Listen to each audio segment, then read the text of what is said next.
Lorsque j'étais enfant, environ vers 8 ans, j'étais sur la religion de ma mère qui était le bouddhisme actuel. Donc c'était le bouddhisme avec plein de statues, plein de divinités. Et c'était quelque chose qui ne faisait pas trop sens pour moi, mais je suivais les pas de ma mère. Et en fait, je portais des colliers, des pendentifs avec une représentation de Bouddha en jade. Je portais également des amulettes, des bracelets avec Bouddha en jade également. Et on me disait que ceci me protégerait. On allait même au temple pour demander protection, sauf que lorsque j'allais au temple avec ma famille, eh bien dans ma prière, je demandais si ces amulettes peuvent vraiment me protéger, alors montrez-moi un signe. Et le jour même, mon pendentif s'est cassé. Et quelques jours après, mon bracelet également s'est cassé. Et du coup, ma mère m'en a offert d'autres, encore, et ils se cassaient tout le temps. Et c'est après ces événements-là que j'ai commencé à ne plus croire en la religion de ma mère. Mais à ce moment-là, je ne connaissais pas encore l'islam. J'ai vraiment commencé à faire mes recherches sur l'islam vers mes 28 ans, donc 20 ans après cet événement. Et à mes 29 ans, je me suis converti à l'islam. Alhamdulillah. Masha'Allah. Je ne sais pas si vous vous rendez compte de la grandeur de la miséricorde d'Allah. C'est pas parce qu'on n'est pas croyant qu'Allah ne nous guide pas. Au contraire, Allah guide toutes ses créatures. C'est pour ça qu'il est Ar-Rahman, le tout miséricordieux.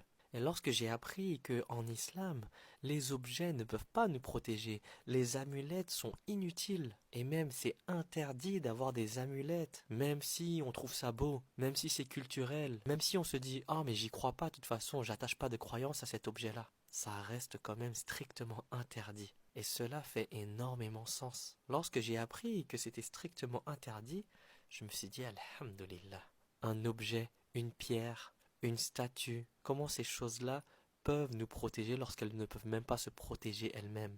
Et je suis tellement reconnaissant qu'Allah m'a guidé sur le droit chemin. Si jamais vous êtes musulman et que vous avez des amulettes, il faut les détruire. Il ne faut pas les garder parce que c'est un grand péché. C'est même le plus grand péché en islam. Le fait d'associer un partenaire à Allah. Le fait d'avoir un objet qui a été conçu pour protéger les gens de manière spirituelle, alors qu'en réalité, il n'y a que Dieu seul qui peut nous protéger. Il n'y a que Allah qui peut réellement nous protéger. Si vous avez des objets comme ça c'est haram, c'est du shirk. C'est des objets qui vous font sortir de l'islam parce que vous commettez la plus grande injustice contre Dieu, contre Allah. Cet objet également est haram. Si vous êtes musulman, il faut vous en débarrasser. Même si vous n'y croyez pas, même si vous voulez juste garder cela pour la culture ou parce que c'est beau, sachez que c'est comme ça que Shaitan vous murmure des choses et entre dans votre cœur petit à petit pour le corrompre et pour vous éloigner d'Allah. Shaitan veut vous faire tomber dans la désobéissance. Il veut vous faire croire que vous êtes un meilleur juge qu'Allah. Il veut vous faire croire que vous êtes plus savant qu'Allah.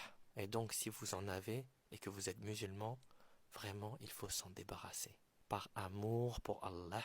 Et celui qui se débarrasse d'une chose pour Allah, Allah le récompensera avec bien mieux. Même si vous voulez les garder parce que c'est beau, parce que c'est juste un objet de décoration pour vous, cela reste quand même des objets qui ont une origine liée au shirk, le plus grand péché en islam. C'est lié à des croyances superstitieuses. Ça peut facilement conduire à des confusions et à des ambiguïtés sur la foi. Le messager d'Allah, sallallahu alayhi wa sallam, a dit « Quiconque porte une amulette a certes commis un acte de shirk ». Et dans un autre hadith très clair, le prophète sallallahu alayhi wa sallam a vu un homme avec un bracelet en laiton. Il lui dit « Qu'est-ce que c'est ?» L'homme répondit « C'est contre la faiblesse ». Alors le prophète sallallahu alayhi wa sallam lui répondit « Enlève-la, car elle ne fait qu'augmenter ta faiblesse. Et si tu meurs alors qu'elle est sur toi, jamais tu ne réussiras. » Alors il faut s'en débarrasser pour éviter toute confusion. Sinon, ça se trouve que vous allez égarer d'autres gens sans même le savoir. Et d'ailleurs, les bracelets et les colliers avec des versets du Coran dessus sont à éviter également.